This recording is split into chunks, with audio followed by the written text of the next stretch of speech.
mediação como solução na pandemia. Esta live, eu diria que é só um gostinho daquilo que estamos preparando, que é um curso, ainda este ano, no formato de ensino à distância. Será o curso Os Desafios dos Magistrados nos Métodos Consensuais de Solução de Conflito. Ele será ministrado entre 30 de novembro e 14 de dezembro.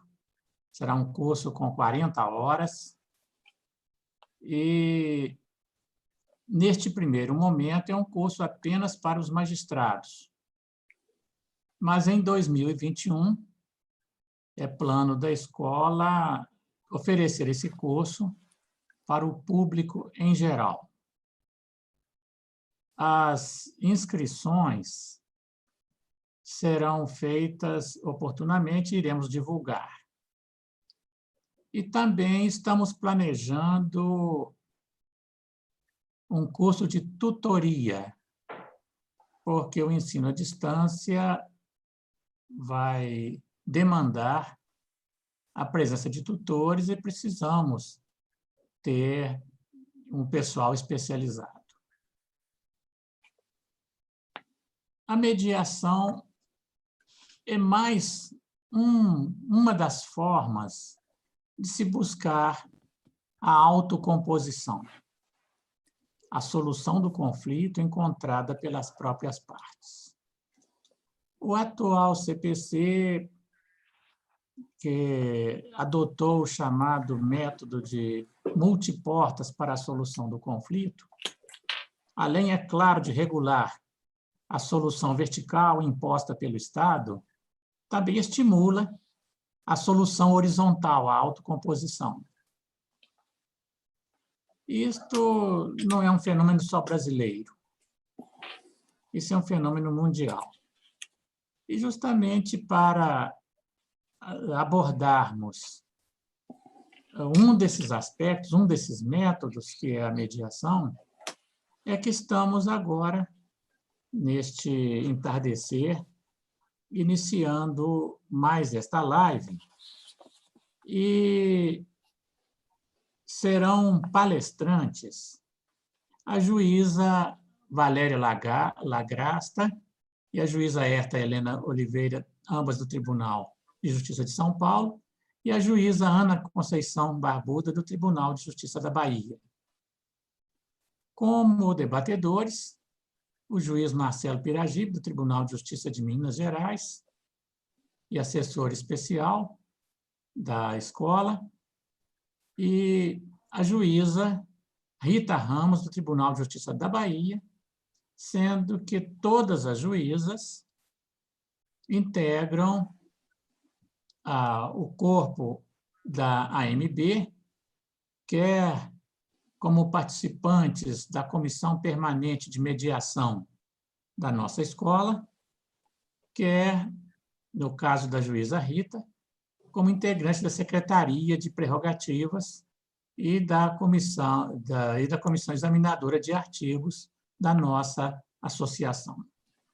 Então, sem mais delongas e desejando uma excelente live a todos nós, eu passo inicialmente a palavra à juíza Valéria Lagrasta, que vai abordar aspectos gerais da mediação.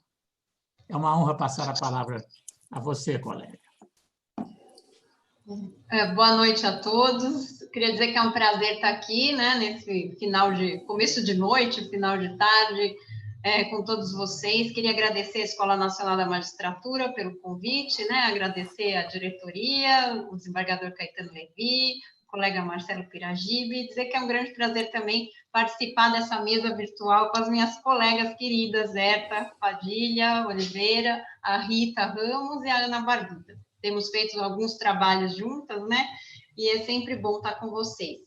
Bom, antes de eu como é esse ano, né, a resolução 125 do CNJ, que instituiu a Política Judiciária Nacional de Tratamento Adequado de Conflitos, completa 10 anos, eu costumo conversar, assim, eu tenho conversado nessas lives exatamente sobre os desafios, né, que antes da pandemia nós já tínhamos alguns desafios ligados até aos próprios objetivos dessa política pública.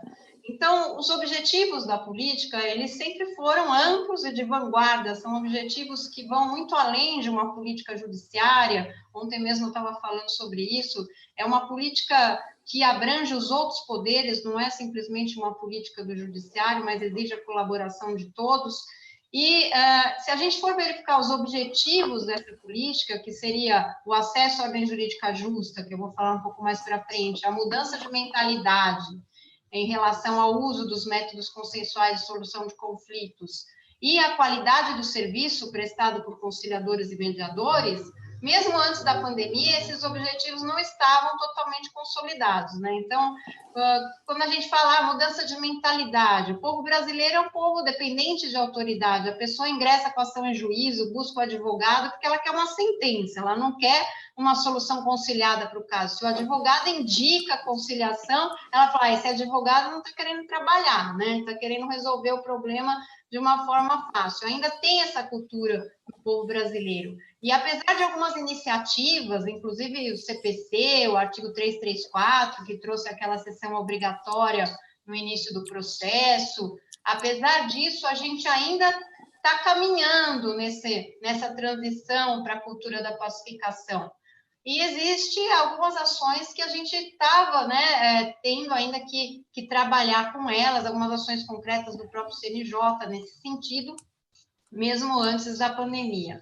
Outro grande desafio, e eu acho que são desafios ligados, é realmente a capacitação adequada desses terceiros, ter, né, conciliadores e mediadores em número suficiente para atender essa demanda do artigo 334 do CPC, então ter um SEJUSC bem estruturado, com um número de funcionários adequado, mas também um número de conciliadores e mediadores suficiente para atender essa demanda e estrutura física adequada, né? Então, o CNJ, em 2019, baixou uma resolução exatamente alçando o SEJUSC à condição de unidade judiciária para que tivesse a estrutura física de pessoal de uma vara, né? Infelizmente, a maioria dos tribunais ainda estão lutando com isso e não conseguindo instalar SEJUSCs da forma como deveria, sendo que alguns estados nem têm SEJUSCs em todas as comarcas que deveriam ter, né? Então, atender essa demanda do 334 sem SEJUSC, sem conciliadores e mediadores suficiente no SEJUSC, é muito difícil. E aí vem também essa questão de qualidade do serviço. Então, a gente vai mudar a mentalidade. Se a pessoa for obrigada a se submeter a essa sessão obrigatória no início do processo, mas ela receber um serviço de má qualidade, com um conciliador ou um mediador mal qualificado, mal capacitado, ela nunca mais vai buscar a mediação, quer seja dentro do judiciário, quer seja fora. Então, a gente vai contribuir para o caminho inverso aí, né? Não vai mudar mentalidade nenhuma, pelo contrário, vai criar uma resistência aos métodos consensuais. Então, nesse sentido também, o CNJ tem trabalhado, e recentemente, no final do ano passado, graças ao empenho aí do conselheiro Henrique Ávila, foi lançado um curso de ensino à distância para capacitar os conciliadores e mediadores no Brasil todo, pelo menos que todos tivessem conciliadores com capacitação básica, né? Lógico que a capacitação aprofundada ainda exige um outro passo. Então, eu acho que os estados onde já existem conciliadores e mediadores em número suficiente nos SEJUSCs, eles já, como São Paulo, por exemplo, a gente já deveria estar caminhando para um passo seguinte, que seria aperfeiçoamento e especialização desses conciliadores e mediadores em, por exemplo, mediação empresarial, mediação familiar, realmente já uma coisa mais profunda, negociação, talvez, né, arbitragem até, para a gente começar a trabalhar com outros métodos exatamente nessa ideia de tribunal multiportas do SEJUSC, porque hoje a gente tem um tribunal multiportas que só trabalha com duas portas, né, conciliação e mediação. A ideia da resolução é que a gente venha trabalhar com outras. Então, isso é também um desafio ainda. E ligada à capacitação está a remuneração, porque a remuneração, se a gente não tiver uma pessoa ganhando, né, para o seu trabalho, ela não vai investir em aperfeiçoamento e especialização, ela não vai pagar por um curso se ela não recebe nada. E muitos estados ainda trabalham com voluntários. Então, isso é uma outra questão que o CNJ está trabalhando numa proposta de lei de custas nacional, e ali tem um artigo que exatamente tenta reverter uma parte das custas para a remuneração do mediador, que eu acho que seria uma saída muito boa. E eu falo, então, isso antes da pandemia já eram desafios, e agora, eu já vou concluir, agora a gente está com um desafio novo, que são as sessões virtuais. Então, as sessões virtuais, elas vieram numa necessidade premente causada pela pandemia. Hoje é a solução, muitas vezes a gente não tem realmente como fazer sessões presenciais, mas a gente precisa pensar nessas sessões, eu acho também, na questão de acesso, né? Elas têm que ser acessíveis à população, principalmente à população carente, então precisa ter uma regulamentação adequada e precisa tornar essas sessões acessíveis para a população mais carente, dentro da ideia da própria resolução da política pública de acesso à justiça como acesso à ordem jurídica justa. Então, nesse acesso à justiça com J minúsculo, como diz o professor Kazu Watanabe, você precisa permitir que a pessoa entre, saia do judiciário, nessa visão de tribunal multiportas, mas também precisa permitir que toda a população tenha acesso ao poder judiciário. Então, se a gente começar a obrigar que a sessão virtual venha, muitas vezes a pessoa não tem condição para participar de uma sessão virtual. Então, esse é um novo desafio que eu acho que veio com a pandemia, se agregar aos outros que eu mencionei. Então, só para dar uma abertura, eu me empolgo quando eu falo de mediação, se deixar, eu falo até amanhã. Então, agora eu acho que eu volto a palavra para o doutor Marcelo.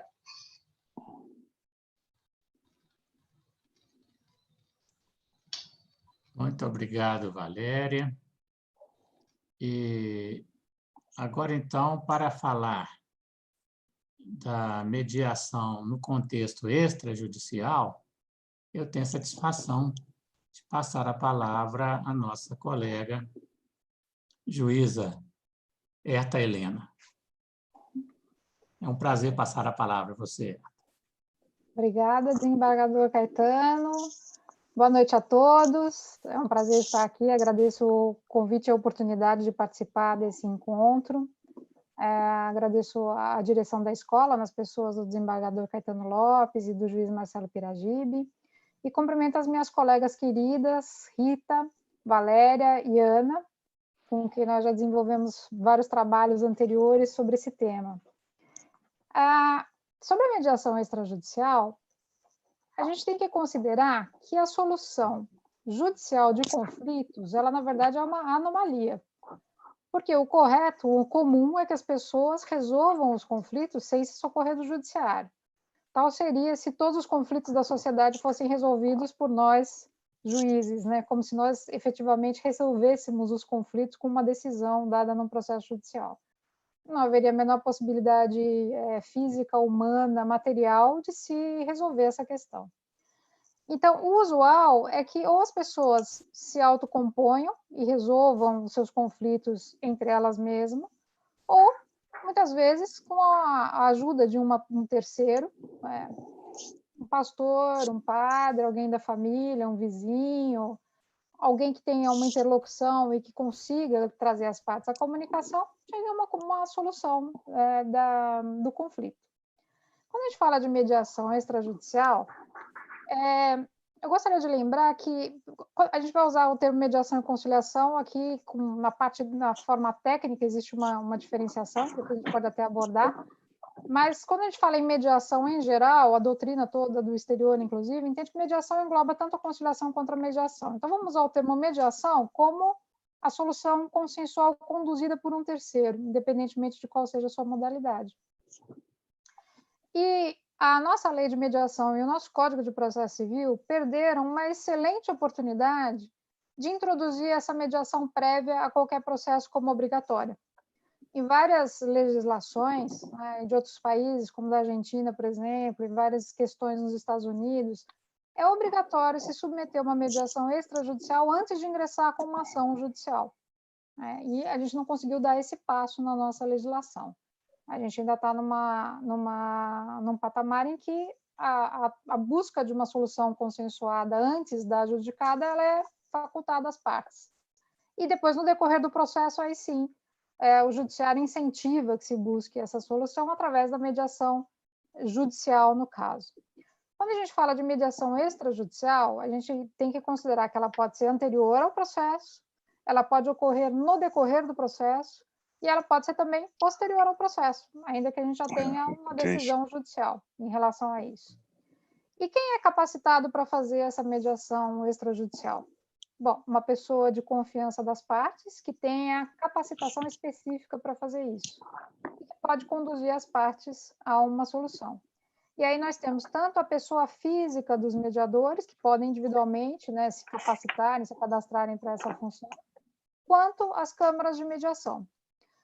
Ao contrário do que ocorreu com as câmaras de arbitragem, que a gente vê que prosperaram muito em algumas áreas, principalmente na área empresarial, envolvendo grandes litígios muito específicos, né, que envolvem conhecimentos técnicos, que muitas vezes uma decisão no judiciário não teria a capacidade, talvez, de resolver com a mesma celeridade. Então, ao contrário dessas câmaras de arbitragem que se consolidaram, e a gente tem hoje muitos processos arbitrais, muitas empresas optam pelos processos arbitrais, as câmaras de mediação ainda estão meio que patinando, vou dizer assim. Muitas delas já constituídas, cadastradas nos seus tribunais para poder proceder uma mediação no curso de um processo, mas a população em geral não sabe nem do que se trata, não sabe até que tem a possibilidade de se socorrer de uma câmara de mediação ou de um mediador para tentar solucionar uma questão antes de buscar o judiciário, né? O judiciário ainda tem o protagonismo de levar ao conhecimento da população a possibilidade de uma decisão, de uma solução consensuada. As câmaras de mediação e conciliação e os mediadores que fazem a mediação extrajudicial, eles têm, vamos dizer, tem ali uma facilidade que a gente não encontra dentro da mediação judicial, porque como a doutora Valéria colocou com muita propriedade, a questão da remuneração é uma questão que dificulta, muitas vezes até que se tenham mediadores e conciliadores capacitados em determinadas comarcas, porque a capacitação exige um custo, exige um dispêndio de trabalho e de dinheiro para se proceder a essa capacitação, e muitas vezes a contrapartida remuneratória ela é irrisória. Os tribunais nem têm ainda uma regulamentação com relação aos valores que vão ser pagos aos mediadores. Com relação à extrajudicial, não é assim que funciona. O mediador ele tem a liberdade, né, para ajustar os valores dos seus honorários, se a gente estiver falando de uma mediação extrajudicial que não foi de nenhuma forma indicada pelo judiciário, então estou pensando numa mediação prévia, por exemplo. Ele fixa os honorários dele, ele ajusta com as partes qual vai ser o custo dessa mediação, como vai se proceder, com total liberdade. E ainda que, assim, aparentemente, isso possa até desmotivar algumas pessoas a buscarem esse tipo de solução, a gente tem que considerar que o custo de um processo judicial é muitas vezes maior do que qualquer processo de mediação. Isso é a considerar pelo tempo que as partes despendem com essa solução, pelo custo mesmo do processo, custo de advogado, custo de custas processuais, supondo que as partes não sejam beneficiárias da justiça gratuita. Então, acaba sendo muito mais oneroso, além de todo o desgaste emocional envolvido numa demanda para as partes, principalmente. Né? Para nós que somos profissionais, a gente às vezes se desgasta vendo a briga alheia, mas nada se compara ao desgaste de quem está brigando, né? Quem está envolvido no conflito. Penso isso porque recentemente vi uma pesquisa que a segunda dor maior para um ser humano é estar envolvido num processo litigioso de família. A primeira é o luto.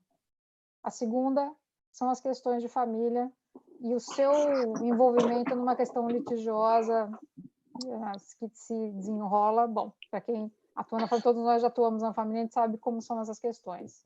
como isso é penoso para a parte, como traz sofrimento para a parte, para os filhos, para todos que estão envolvidos no conflito. Então, na minha visão, eu acho que a mediação extrajudicial é um caminho que tinha que ter sido incentivado com muito maior propriedade, muito maior direcionamento até legislativo. E, no entanto, a gente viu um legislador que, embora o mecanismo legal está ali, a gente não sentiu um efetivo empenho para se encaminhar, para que se busque essa mediação extrajudicial. E eu digo que ela pode ocorrer, inclusive, no decorrer do processo. Nada impede que as partes, no decorrer de uma ação, não queiram se valer do mediador do Sejusc, por exemplo. Não queiram se valer do mediador que presta os serviços especificamente no Sejusc. Ele tem um outro mediador de confiança, eles cheguem à conclusão que eles precisam de um outro mediador com outro tipo de preparação específico, e eles podem proceder a essa mediação extrajudicial no curso do processo. E mesmo depois, quando se tem uma sentença já em primeiro grau, nada impede que as partes também tentem essa mediação extrajudicial. A gente percebe que as iniciativas para incentivar essa mediação extrajudicial e para possibilitar às partes acesso a essa mediação têm sido extremamente enfáticas dentro do próprio Poder Judiciário. Então, nós vemos o próprio CNJ, por exemplo, regulamentando a possibilidade dos cartorários nos serviços extrajudiciais, né, procederem à mediação, abrindo, assim, que quando a gente pensa, bom, mas o que isso, na verdade, significa de facilitar para o acesso à mediação? Vamos pensar que em muitas comarcas você não tem um fórum na comarca, mas você tem o cartorário lá, você tem o registro de títulos e documentos, você tem o registro das pessoas naturais e jurídicas, então existe essa possibilidade. Isso vai efetivamente funcionar? Óbvio que esses cartorários, os notários têm que ser capacitados para fazer a mediação, tá? Eles não estão dispensados da mesma capacitação que todos os outros que vão atuar na mediação ou na conciliação têm que fazer. Mas, se a gente for pensar em termos remuneratórios, vai justificar para esse cartorário se preparar para fazer essa mediação extrajudicial? Tenho que, com o valor que foi estabelecido, dificilmente, porque a mediação implica em horas de trabalho, é um trabalho, não é uma coisa simples como simplesmente propor às partes se tem acordo, não tem acordo, não é isso. A gente sabe que mediação é um processo muito mais profundo, implica em trabalho para o mediador, trabalho para aqueles que estão envolvidos na busca dessa solução. Se não houver uma remuneração condigna, não vai haver, evidentemente, interesse de participar desse tipo de atividade. Então, a meu ver, o que eu tenho para dizer em relação à mediação extrajudicial, vejo um campo enorme, porque o mediador, na verdade, o mediador capacitado, essa é uma capacitação profissional, né? E tem que ser encarada dessa forma. A gente tem que parar com essa ideia de que as coisas têm que ser feitas de forma voluntária, de forma caridosa, quando se busca uma solução para problemas que são reais e para se trazer uma verdadeira pacificação social. E um aspecto que tem que ser considerado é isso, é uma remuneração compatível com o trabalho que está sendo desenvolvido. Acho que ainda estamos muito aquém do que pode ocorrer, de como poderia ser, e ainda tem esperança que, pelo menos em determinadas áreas, exista uma revisão por parte do legislador para que obrigue a uma mediação prévia antes de qualquer litígio. E digo isso principalmente na parte de família, que eu acho que é uma das áreas mais sensíveis em que a mediação contribui sobremaneira. Grande parte dos problemas se resolvem através da mediação e resolvem efetivamente, porque para todos que já litigaram ou atuam na área da família, a gente sabe que uma sentença proferida, ou mesmo um acórdão proferido no processo de família, se as partes não têm as questões de fundo resolvidas, é um nada no meio de um mar de guerra que vai prosseguir, porque as partes vão continuar se matando por anos a fio, até que chegue um momento de amadurecimento ou de cansaço em que essa questão se arrefeça. Então, penso que a gente ainda pode progredir muito na mediação extrajudicial, mas entendo que pelo menos os primeiros passos foram dados, né? Vencendo uma grande resistência que a gente sempre encontra, como a Valéria colocou, com muita propriedade, existe uma cultura em que um terceiro precisa resolver o litígio, né? Transferir para o outro a responsabilidade da solução do seu problema. Essa cultura precisa ser vencida, né? E aos poucos, com passo a passo, acho que a gente consegue avançar. Bom, Obrigada, era isso que eu gostaria de colocar a princípio.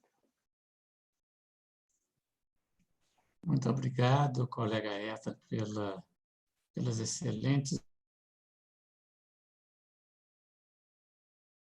observações. Estou de pleno acordo que deveria ser condição de acesso ao judiciário, quando o litígio comportar, evidentemente, a prévia tentativa extrajudicial da solução consensual. Aqui nós temos duas experiências internacionais importantes. Primeiro, no Canadá, assim, eu falo experiência que eu tive contato. A província de Quebec, porque o Canadá, a exemplo dos Estados Unidos, é um estado federal com muita autonomia. Só ao invés de chamar estados, ela se chama províncias. E especificamente na província de Quebec, que é muito interessante, porque em Quebec convivem harmoniosamente civil law e common law, porque Quebec era uma província francesa que depois passou a integrar o Canadá. Lá só se pode propor ação depois que houve essa tentativa e que foi frustrada.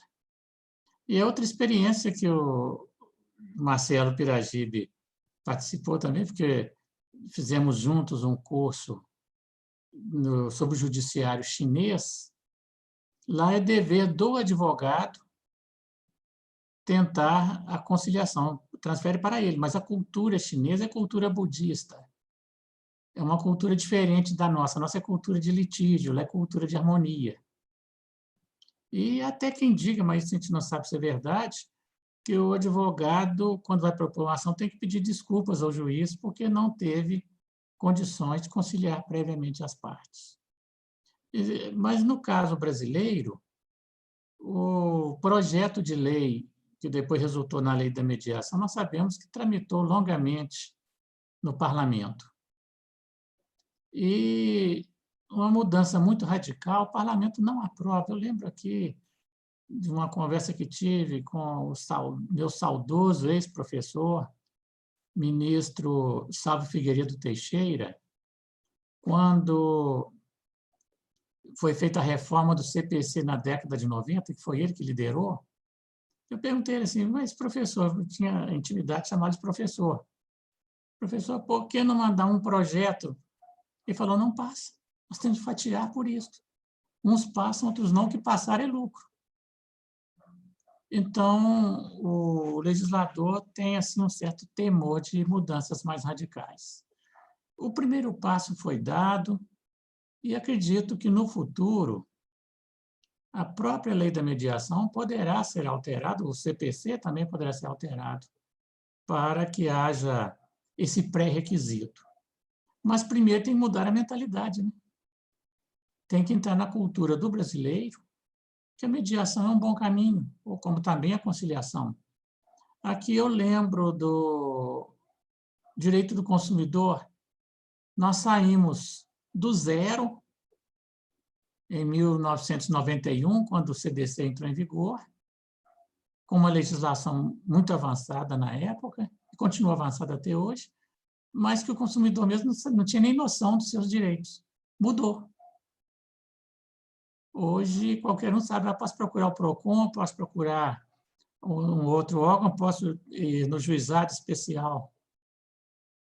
E nas maiores comarcas, inclusive juizado dedicado só ao consumidor. Então, a cultura, com o tempo, ela muda. Acho que nós, juízes, temos que estimular isso. Nas audiências, mesmo fora do SEJUSC, porque o CPC, embora preveja aquela audiência prévia, mas também prevê uma audiência de instrução e julgamento, onde podemos até convencer as partes pela suspensão do processo e a busca de uma solução consensual, inclusive pela via da mediação. Então, eu tenho uma esperança muito grande. Bom, agora, para ouvirmos os aspectos da mediação no seu contexto judicial, eu tenho a honra de passar a palavra à minha grande amiga, juíza Ana Conceição Barbuda, e tenho certeza que também, como suas duas antecessoras, vão trazer preciosas lições para nós. Boa noite. Eu quero muito agradecer à escola por estar aqui conversando sobre esse assunto que é muito querido, né? A todos nós, eu tenho certeza. Agradeço ao desembargador Caetano pelo carinho de sempre, a Marcelo Piragibe, um colega tão chegado, né? E as colegas Rita, Herta e Valéria, com quem aprendo todos os dias, né? Bom, eu acho que falar um pouquinho sobre esses métodos adequados de solução de conflitos, eu acho que para todos nós é algo muito caro, ou seja, é algo muito precioso. E eu acho também como é bom nós estarmos debatendo sobre isso. A cultura começa a modificar conosco, porque nós não estávamos acostumados em nenhum momento, desde a faculdade, né, a imaginar que falar sobre esses métodos adequados de solução de conflitos fossem tomar de uma maneira muito forte a temática nos dias atuais. Eu acho tão interessante que, alguns anos atrás, quando falávamos de conciliação e mediação, principalmente de conciliação, era simplesmente oportunizar uma cadeira, um juiz ou alguém, e lá simplesmente sair com uma pergunta: tem acordo? E a resposta imediata para nós já era esperada: não, não tem acordo. Era como se fosse um alívio a resposta não ter acordo. Por quê? Porque simplesmente nós acreditávamos que a solução para todo o litígio nasceria de uma simplesmente de uma sentença judicial.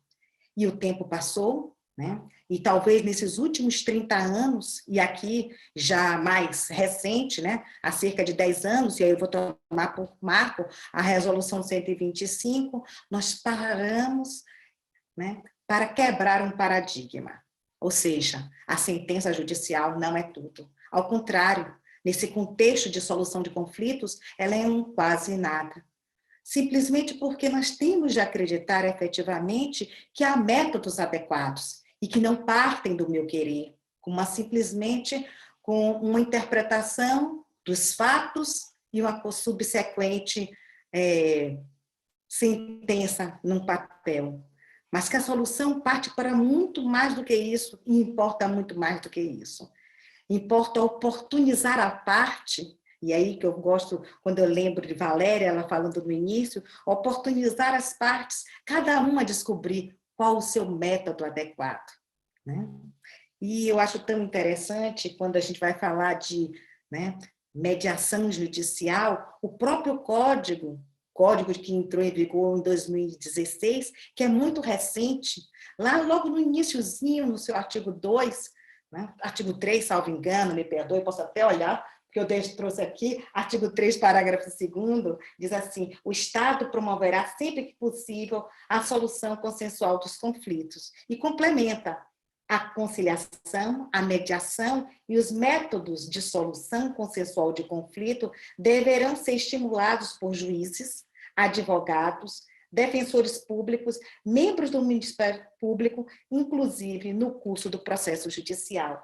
Então, nós aí vamos tomando conta, e nós também, e eu principalmente como magistrada, vou tomando conta dentro de mim que hoje esses métodos que nós somos convidados a nos debruçar sobre eles, eles partem com um convite a toda a sociedade jurídica para compreender efetivamente aquilo que Valéria e que Herta, querida, falaram: compreender em plenitude o que é acesso à justiça, né?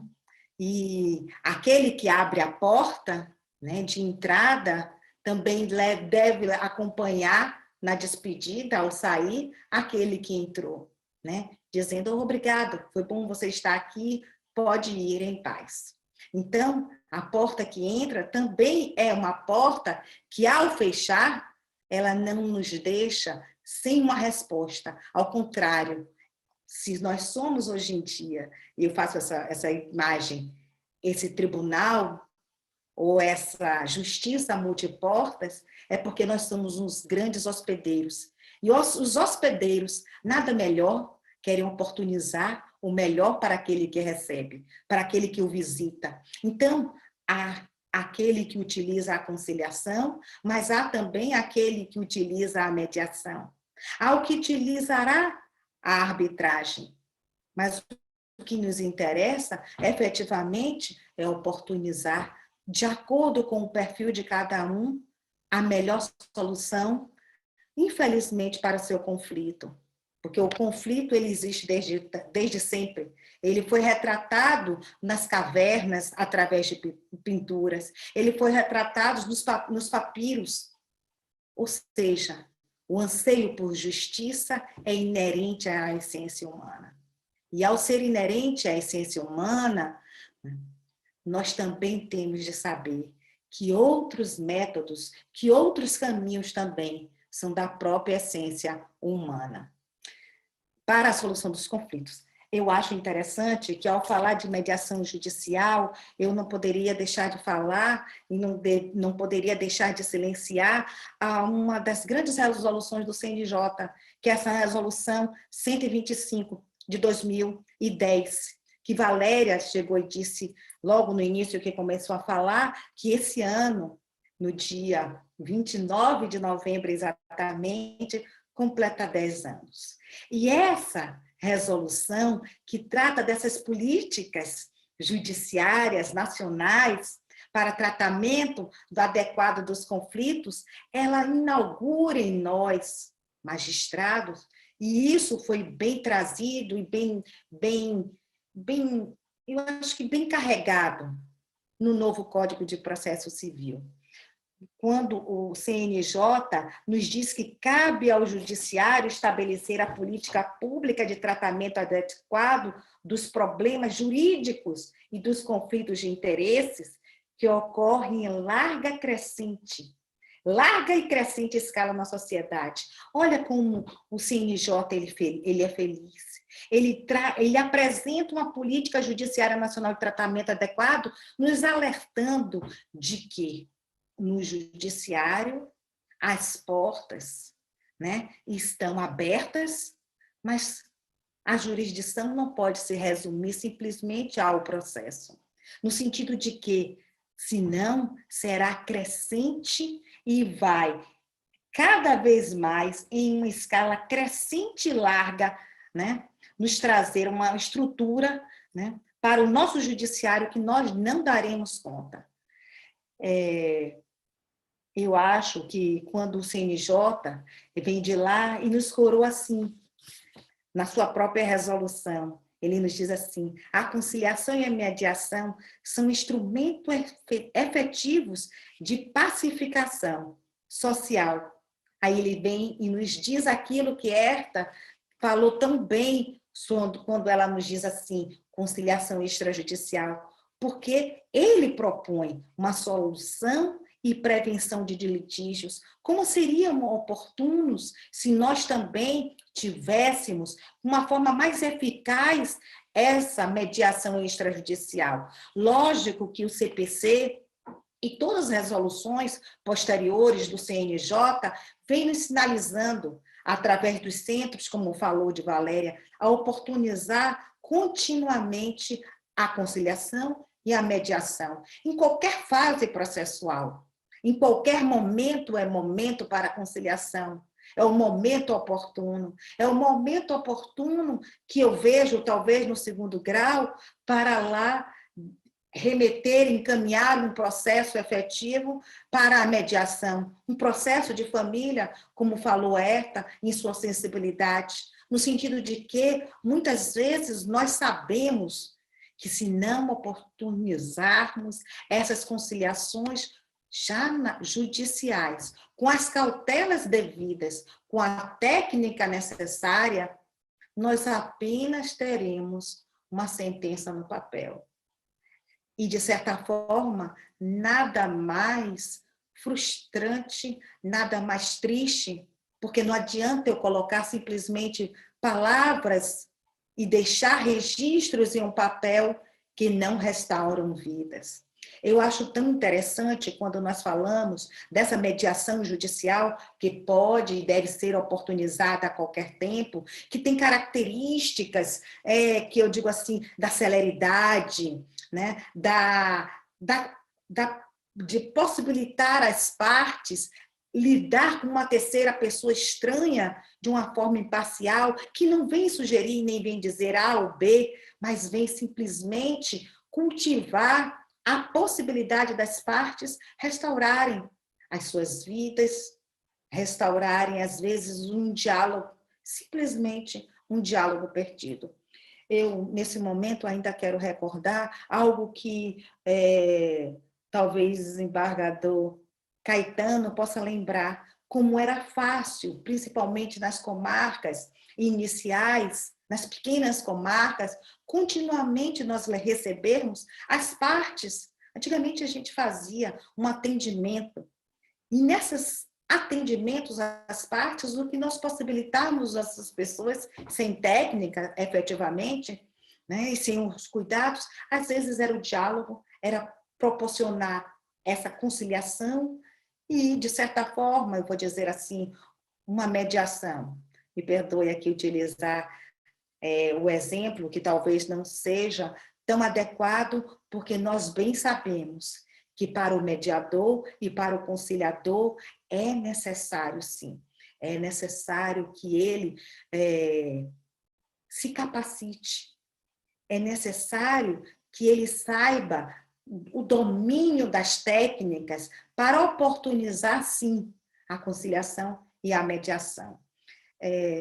Eu acho tão interessante que, pelo que nós vimos no Código de Processo Civil, e podemos ver lá, a partir do 165 ao 175, me perdoe se eu estiver errada, como esses métodos, em 10 artigos do Código de Processo Civil, eles oportunizam, sim, oportunizam, né, justamente que a justiça seja alcançada de uma forma mais racional, que não é, às vezes, sentenciando, é deixando que as próprias partes possam cuidar daquilo que é seu, e em que, em algum momento, eles se perderam para fazer o trato certo e trazer, sim, a solução oportuna, devida e adequada àquele conflito existente.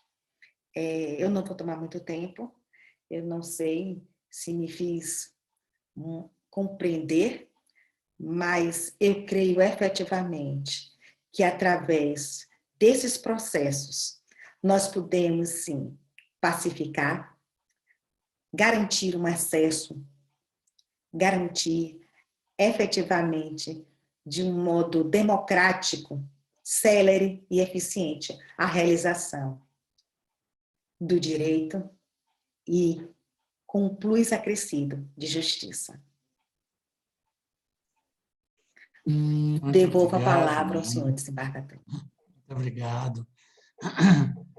Você, de forma até poética, abordou esse tema tão importante, tão difícil.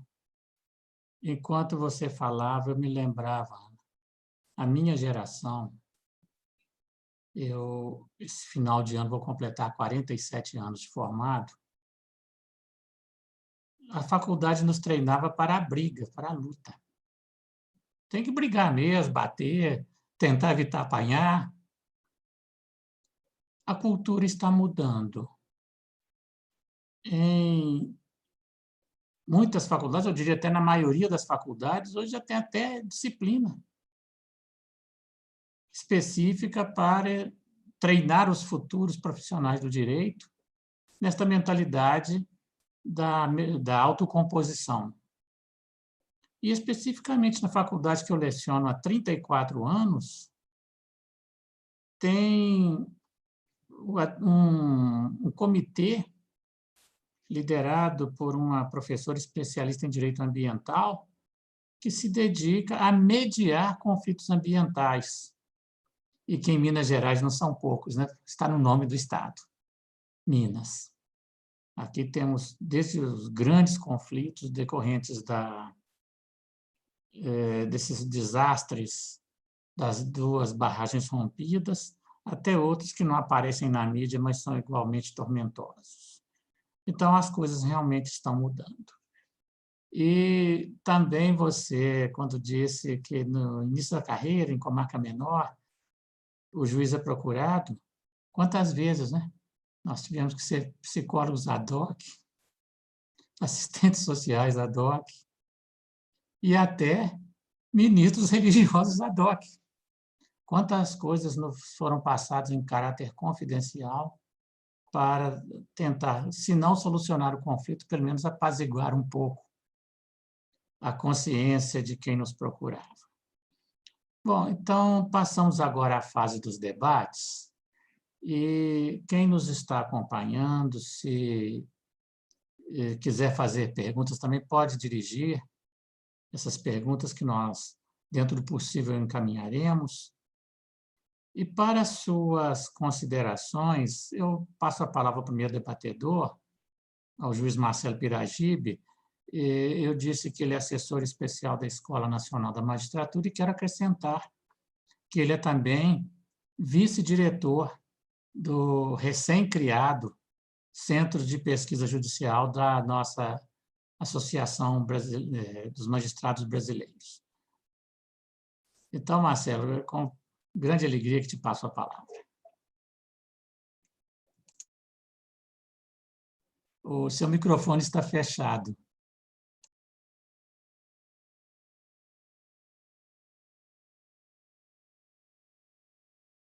Alô, abriu? Sim, Bom, agora queria abriu. obrigado a todos. É sempre uma satisfação estar aqui com colegas tão entusiastas desse tema importante para todo mundo.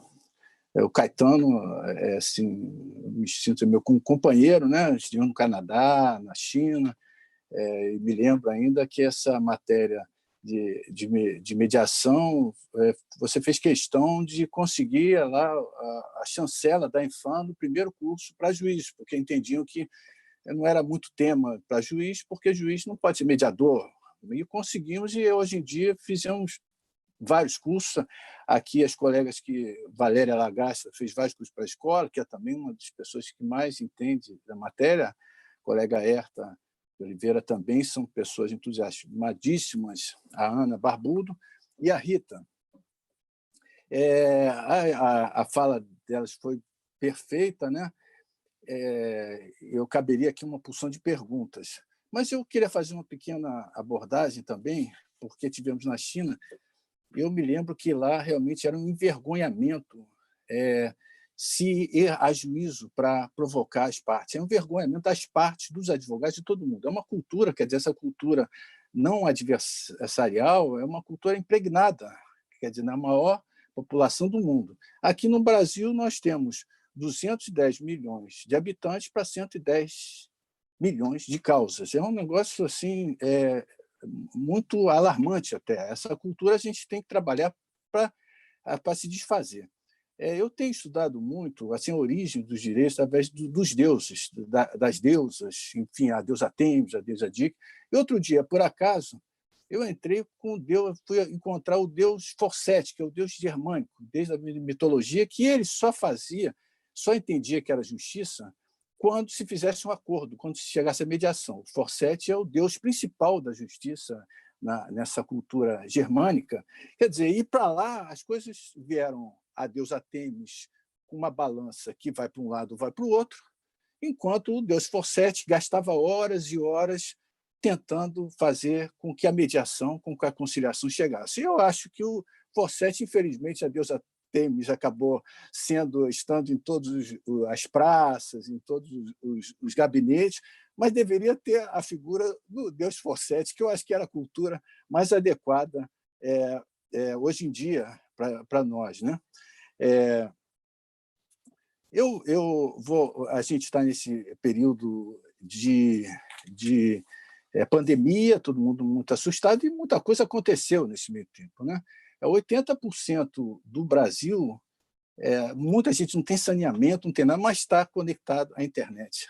Isso houve uma revolução muito grande em todos os aspectos, de todas as áreas. Eu acho que isso vai favorecer ou não sei, esse tipo de outra porta, né, de solução de conflito. Eu queria fazer a pergunta para a doutora Valéria, né, que assim, se vai existir alguma diferença na sessão de mediação e de conciliação virtual. Porque a gente sabe que a mediação é um processo de facilitador das partes, enquanto a conciliação não tem esse viés de tentar que as partes façam um acordo. É um viés mais de...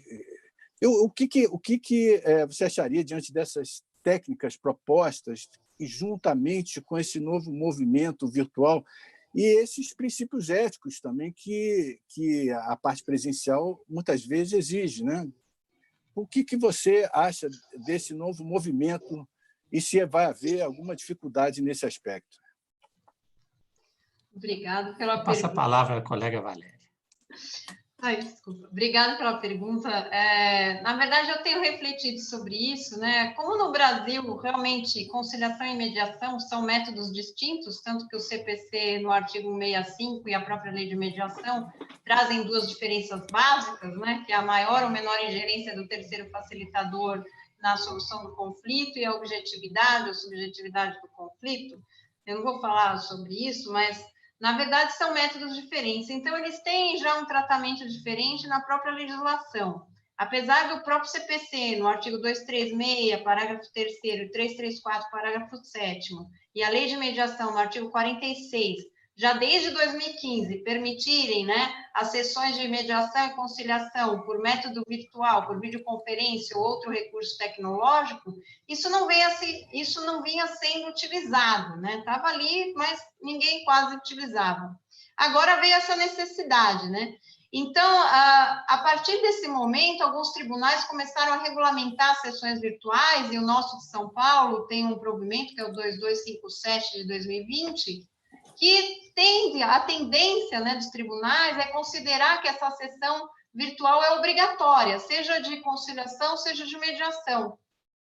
E até recentemente o CNJ, num pedido de providências 4576-65/2020, provocado pela OAB contra o TRT, a decisão foi no sentido de que não bastava a parte alegar que não tinha condição técnica ou falar que não queria a sessão virtual. Ela tem que apresentar um motivo justo, e o juiz tem que decidir de forma fundamentada, praticamente o que está no nosso provimento, né? A pessoa tem que alegar a falta de recurso tecnológico, dificuldade prática, e o juiz tem que decidir de forma fundamentada para dispensar a sessão.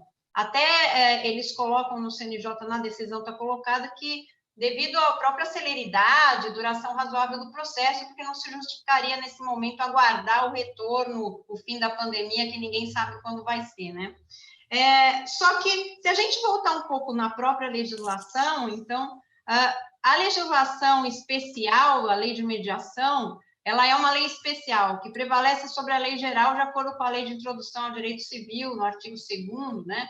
Como a lei especial, no artigo 46, fala que é necessária a concordância expressa das partes para a sessão virtual de mediação, então, em relação à mediação, o que eu entendo é que, realmente, para a mediação, as partes precisam concordar. Tendo ou não recursos tecnológicos, elas precisam concordar expressamente, até devido às peculiaridades da mediação, porque muito se perde da mediação se ela é feita virtualmente. Você perde todo o gestual. Por exemplo, eu falo muito com as mãos, que eu sou italiana, né? Mas eu estou aqui e minha mão não está nem aparecendo praticamente, mas eu estou mexendo a minha mão.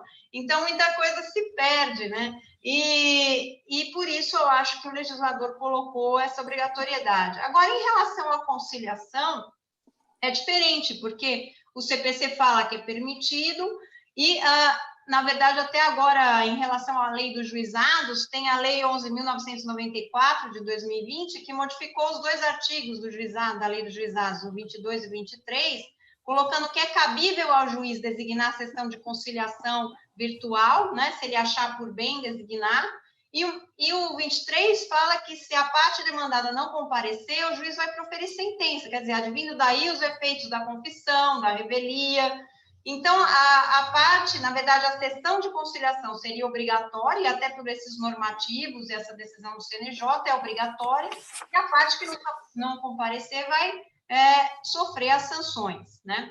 Então, partindo daí, eu acho que existe realmente uma diferença, mas aí a gente, essa colocação da lei de mediação de que as partes devem concordar expressamente com a sessão virtual, eu acho que ela vem muito por causa dos princípios éticos da mediação, por causa das características da mediação. Então, se a gente verificar, é impossível fazer uma sessão de mediação virtual? Não é, tanto que nós estamos fazendo, né? Apesar de eu achar ainda que no judiciário a gente tem uma conciliação com técnicas e a gente ainda não tem uma mediação propriamente dita na maioria dos tribunais, mas a gente tem feito. Agora, alguns cuidados devem ser tomados em relação à sessão virtual de mediação.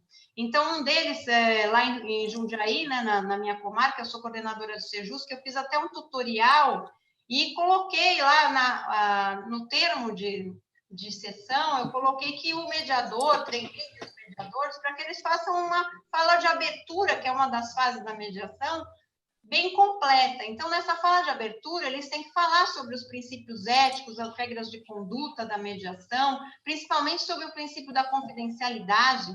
Então, advertir as partes que não deve ter ninguém na sala, que elas devem estar num ambiente seguro, que não tenha, de preferência, com a porta fechada. Então, isso que eu falei, que, né, eu estou aqui na sala, tem uma porta ali. Então, cabe ao mediador também falar, olha, vira a câmera, deixa mais distante para eu ver seu gestual, porque com a câmera distante dá para ver.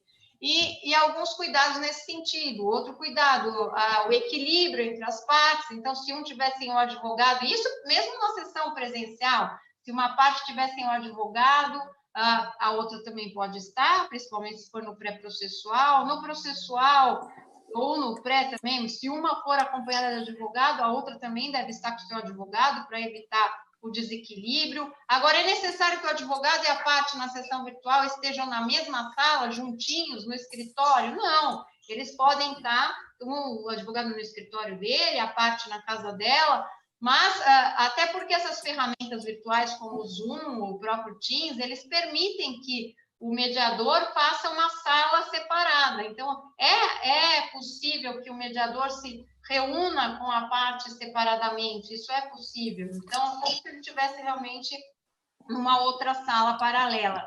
E esses cuidados também, como a queda da conexão, que é uma coisa que acontece com todos nós agora.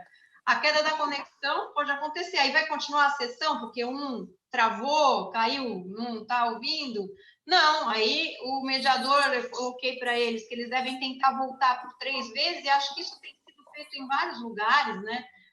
Tentar por 3 vezes retornar, se não retornar a conexão, ele então redesigna, se as partes concordarem.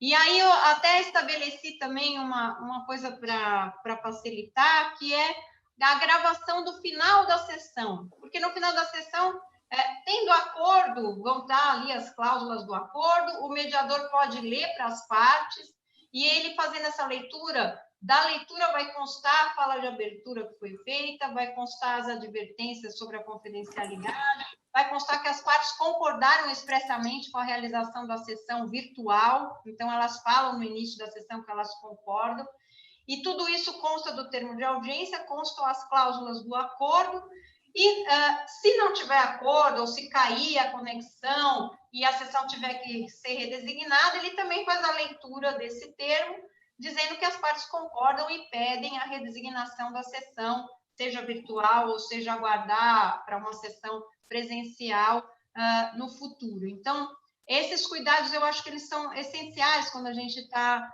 tratando da mediação e a gente tem usado também para conciliação, porque eu acho que não prejudica e só auxilia, porque caso contrário, a parte vai ter o servidor que está trabalhando, né?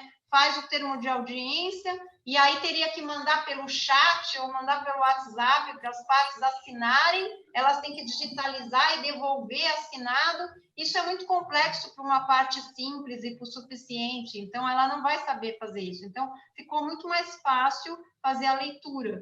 E esses cuidados realmente de observar do mediador ser treinado para agora observar todo o contexto do local onde as partes se encontram, né? Se estão acompanhadas de advogados, se elas realmente estão com muita dúvida, ele pode sugerir que elas se reúnam em separado com o advogado, se ele percebe, porque o advogado não está ali do lado, ela não pode dar aquela conversadinha, né? Como costuma ser na audiência presencial. Então, isso eu acho que hoje a gente deve levar em consideração. Não é impossível fazer sessão de mediação virtual, mas eu acho que com o retorno da normalidade, aí nós, magistrados, vamos ter que agir com mais cautela e realmente só fazer sessão de mediação virtual, principalmente em casos de família, quando for extremamente necessário, quando uma parte morar num lugar muito distante, porque é lógico que a sessão virtual facilita, né? Facilita em relação ao custo, em relação às distâncias. A primeira sessão mesmo que foi feita em Jundiaí, a gente fez com uma parte no Canadá, outra no Mato Grosso, o advogado em São Paulo, o advogado em Jundiaí. Quer dizer, não seria possível jamais, ainda mais nessa situação de isolamento, ser feito de outra forma presencial, né? Mas com o retorno, eu acho que a gente vai ter que realmente ter bom senso e agir com mais cautela em relação a isso. Não acho ruim, acho bom, mas a gente tem que observar também essas diferenças da própria lei em relação ao tratamento da mediação e da conciliação. Era isso que eu tinha para dizer, desembargador Caetano. Muito obrigado, Valéria. Agora tenho a satisfação de passar a palavra à juíza doutora Rita Ramos, a nossa colega Rita Ramos, para as suas considerações como debatedora.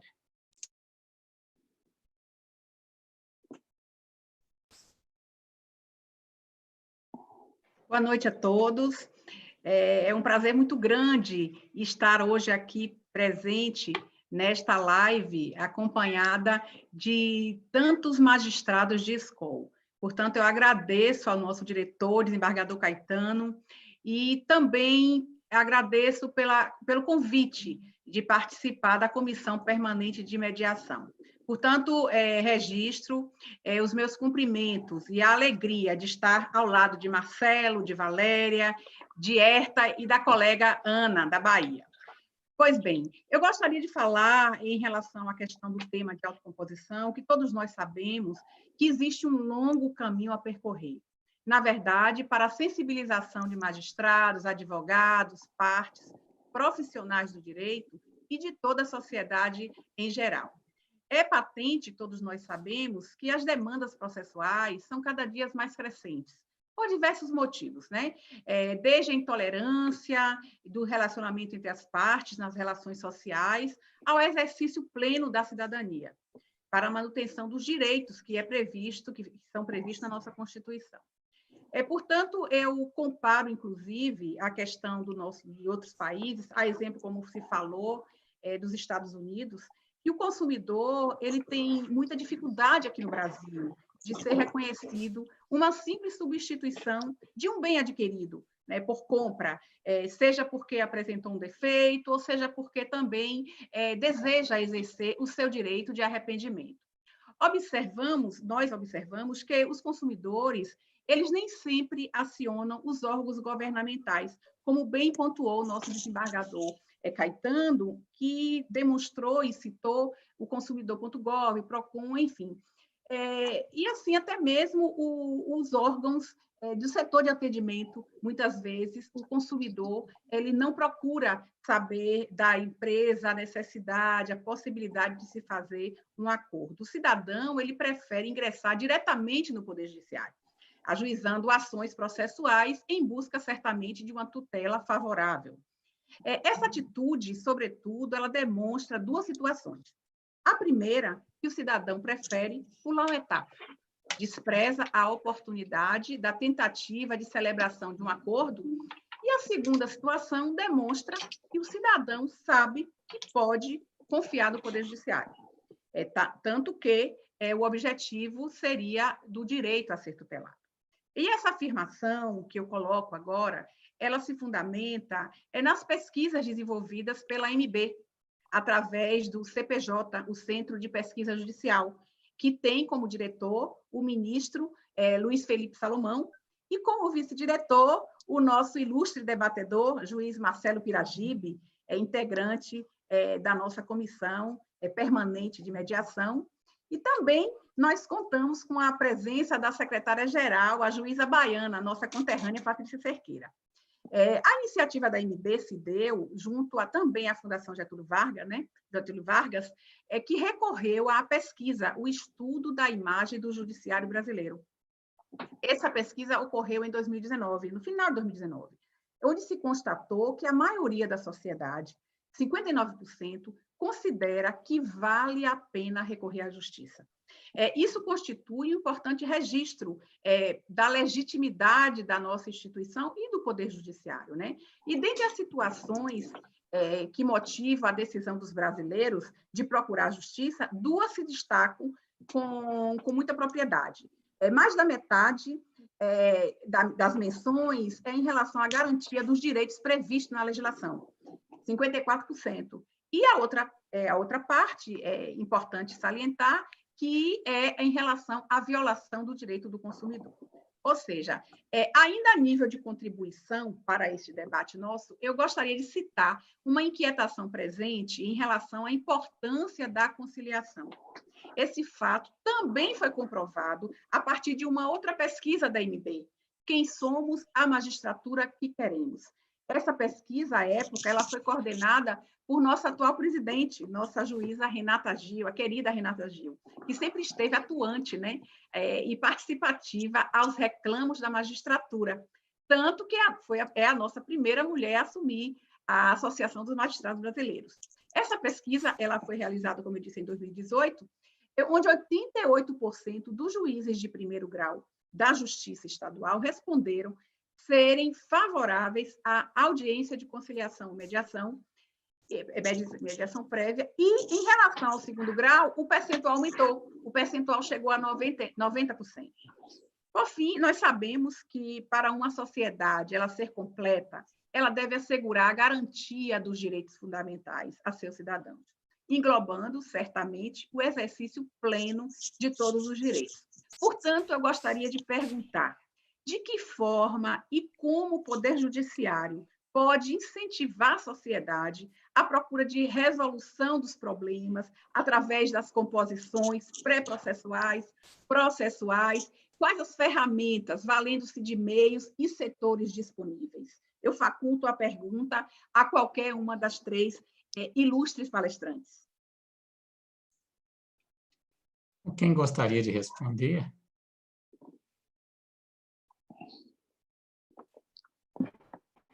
Eu posso pensar um pouquinho em responder, não completamente essa pergunta tão difícil que Rita está fazendo, mas eu vou comentar um pouquinho com o que Rita está, se o senhor me permitir, desembargador Caetano, porque o tema me tocou profundamente. Primeiro, em razão das pesquisas que foram feitas, ou seja, que me diz assim, o poder judiciário é um poder que eu confio.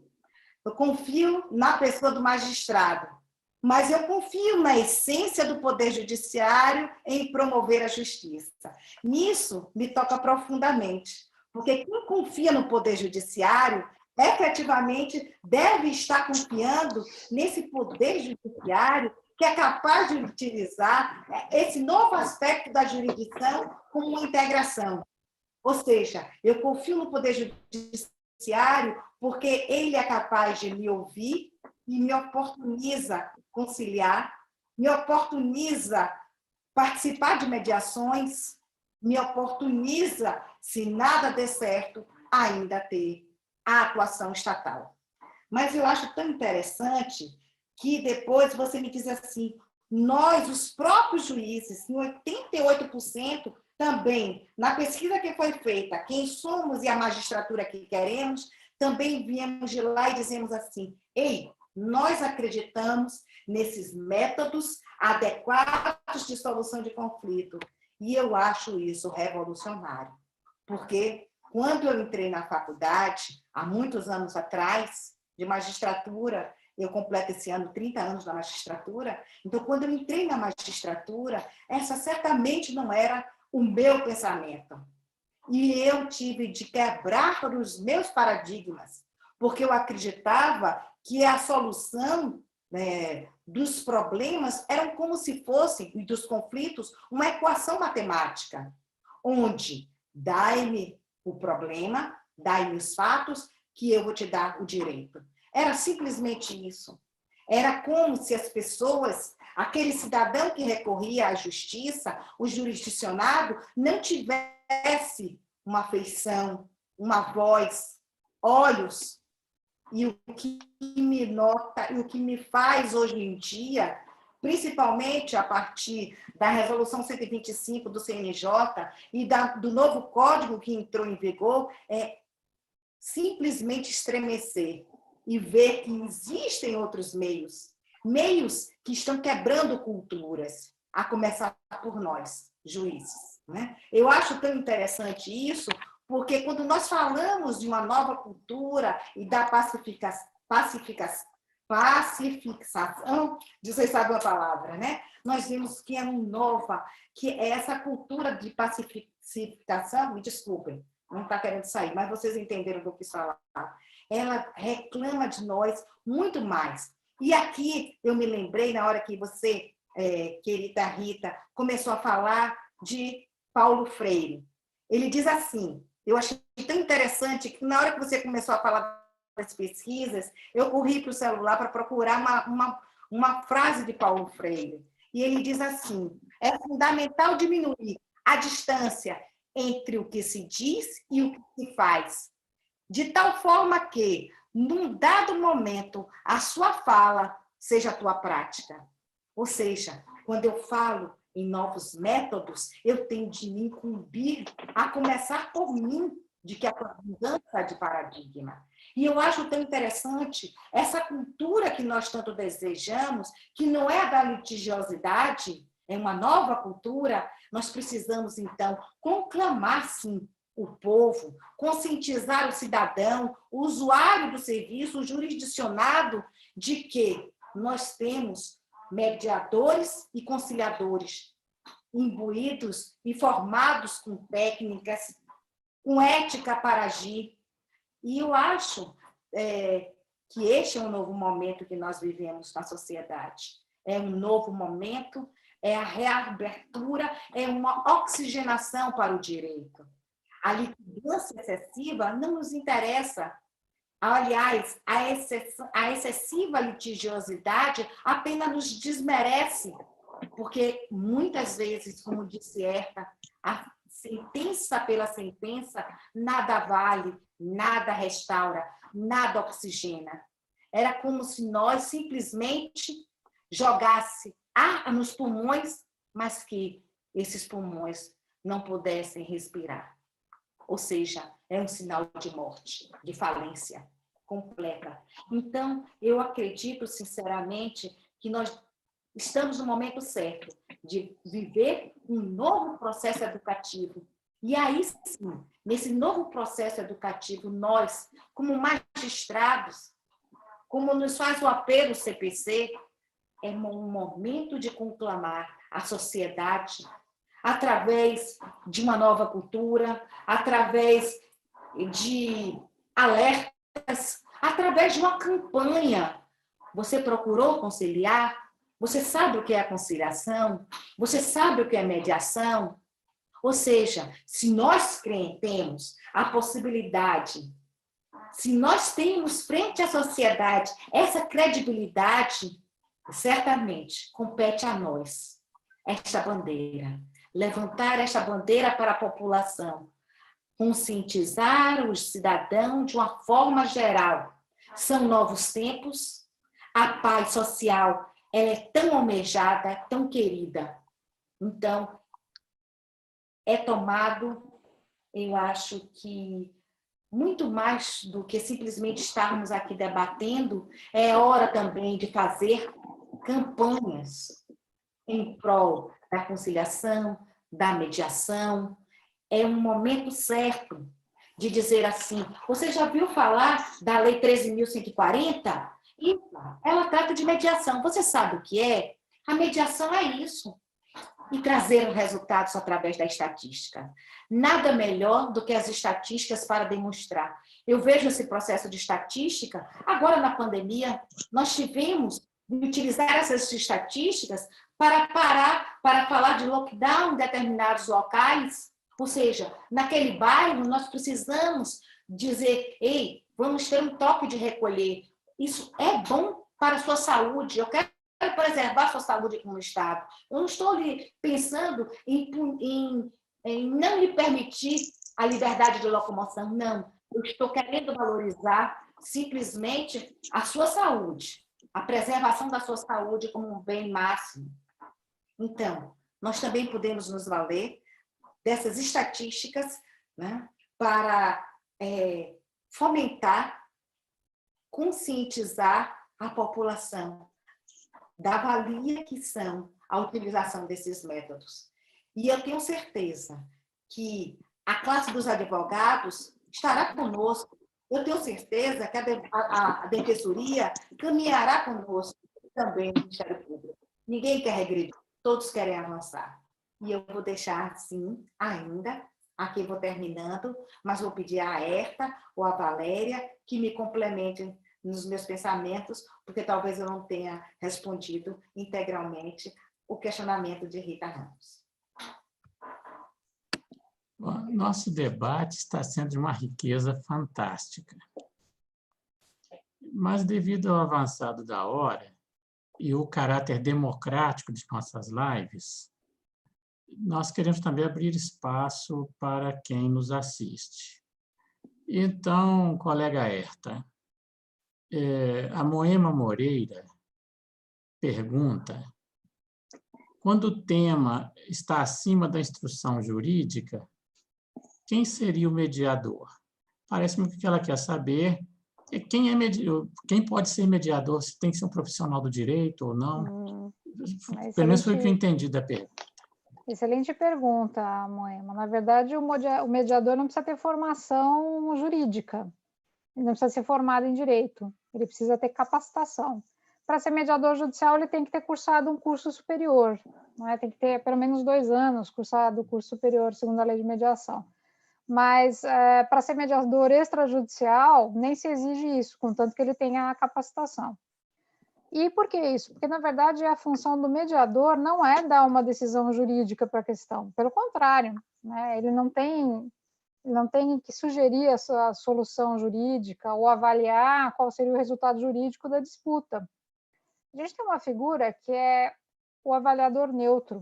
Aí sim, a gente estaria tratando de alguém que entende especificamente de direito, que as partes poderiam consultar para ter uma opinião jurídica a respeito de qual seria o desfecho daquela disputa. E isso é uma figura muito utilizada, inclusive nos Estados Unidos, para prevenir justamente litígio. Como lá litigar é muito caro, muitas vezes, você já deve até ter visto isso em filmes, muitas vezes retrata isso em filme. As partes que estão envolvidas num determinado litígio, eles fazem uma consulta a um terceiro específico, que é especialista na área, e ele vai dar uma opinião em relação àquilo. Agora, para a mediação em si, que é o que a gente está tratando, que é a intervenção de um terceiro imparcial, que auxilia as partes a chegarem a um acordo, então a proposta de acordo vem das próprias partes, são eles que vão buscar o que seria a melhor solução para eles. Para isso, não há necessidade que a pessoa tenha uma formação jurídica. Veja que um dos melhores mediadores aqui do estado de São Paulo era um médico, que fazia mediação em 2º grau. Eu gostaria de consignar aqui só uma questão que eu acho que por questão de merecimento deve ser lembrado. A doutora Valéria foi uma das primeiras a fazer a mediação por meio das teleconferências, a mediação virtual. Tem tido excelentes resultados com isso. E eu digo assim, agora só voltando um pouco para o que a Rita teria colocado e a querida Ana colocou com perfeição o nosso sentimento em relação à necessidade de se mudar essa mentalidade para que todos os que participam, né, do conflito, seja já na esfera judicial, tenham em mente essa possibilidade da solução por meio consensual. Quando a lei de mediação estabeleceu a possibilidade de mediação pelo sistema virtual, tem que dar o braço a torcer, que eu fui uma das pessoas que mais criticou isso. Eu era extremamente crítica em relação a isso, porque eu achava que era descabido, porque, na verdade, violava uma série de princípios que a gente tem, né, em relação à mediação. que aqui não vem o caso também ficar estendendo, senão vai estender demais o que eu queria dizer. Mas nada como uma pandemia totalmente imprevisível, inevitável, para a gente ter que reformular todos os nossos conceitos e pensar que aquilo que a gente tanto criticou pode ser tão útil numa situação como essa, né? Acho que o principal ponto em relação à mediação e à conciliação é justamente a mudança do protagonista. Ao invés de a gente deixar na mão de um terceiro a solução dos nossos problemas, agora me colocando na situação de parte que se utiliza de um desses métodos, eu vou encontrar a solução para o problema junto com outro participante desse litígio. Isso tem um caráter pedagógico, não só pedagógico, tem um caráter psicológico fortíssimo, que a gente chama de empoderamento das partes, que é justamente as partes perceberem que elas próprias conseguem achar a solução sem depender de um terceiro, que pode ter uma capacitação jurídica, como é o caso do juiz no caso de uma decisão judicial. Desculpe, vejam. Esse efeito pedagógico social, eu acho que é o mais relevante de todos, que decorre da utilização do método consensual.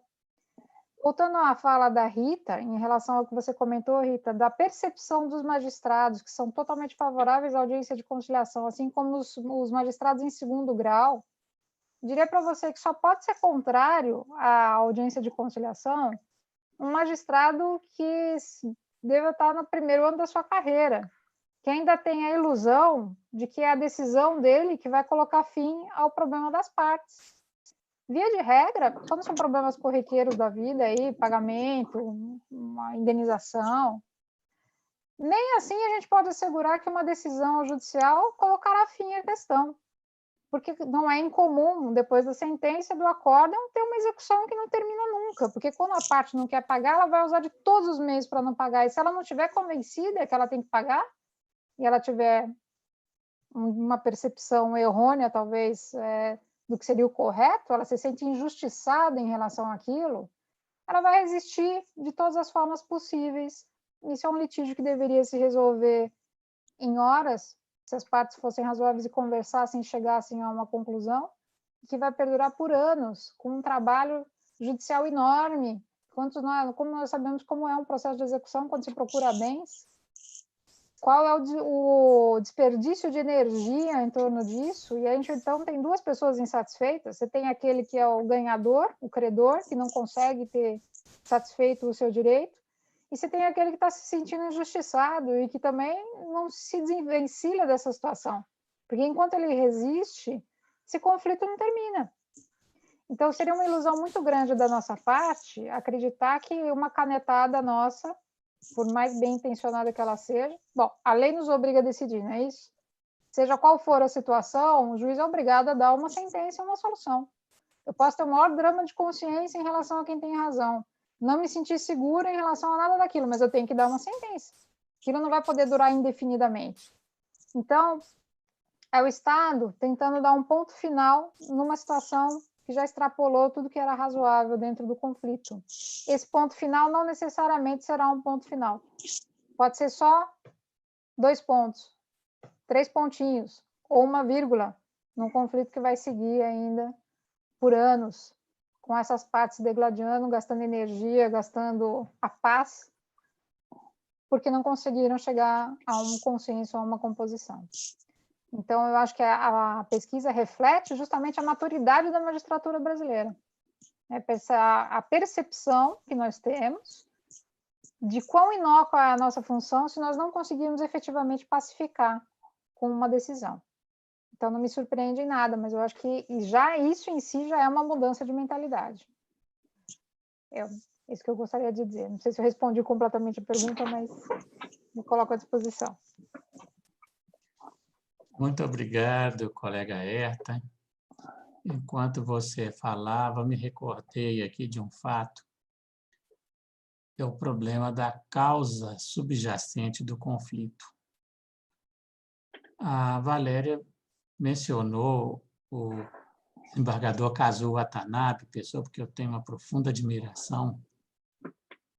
Antes dos juizados especiais, em Minas Gerais, como em vários outros estados, houve a criação dos juizados de pequenas causas. E eu dirigi uma unidade e, certa vez, nós convidamos o professor Kazuo Watanabe para falar.